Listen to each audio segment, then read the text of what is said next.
We've gone from the image of India as land of fakirs lying on beds of nails and snake charmers of the Indian rope trick, to the image of India as a land of mathematical geniuses, computer wizards, software gurus. But that too is transforming the Indian story around the world.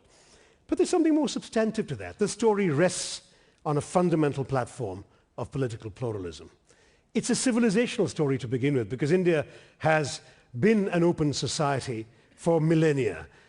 India gave refuge to the Jews fleeing the first temple of the destruction of the first temple by the Babylonians, and thereafter by the Romans.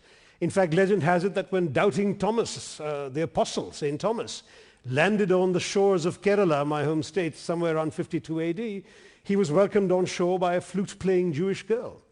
And to this day, it remains the only Jewish diaspora in the history of the Jewish people which has never encountered a single incident of anti-Semitism. That's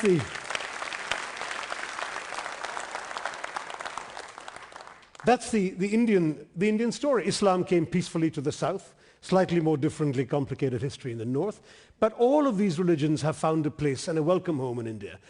You know, we just celebrated this year our general elections, the biggest exercise in democratic franchise in human history, and the next one will be even bigger because our voting population keeps growing by 20 million a year. But the fact is that the last elections 5 years ago gave the world the extraordinary phenomenon of an election being won by a woman political leader of Italian origin and Roman Catholic faith, Sonia Gandhi, who then made way for a Sikh, Manmohan Singh, to be sworn in as Prime Minister by a Muslim, President Abdul Kalam, in a country 81% Hindu. And this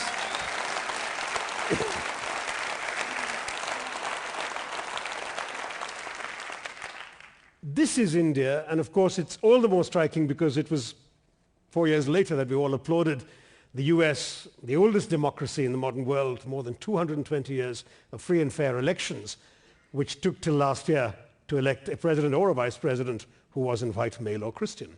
So maybe, he is Christian, I beg your pardon, and he is male, but he isn't white. All the others have been all those three.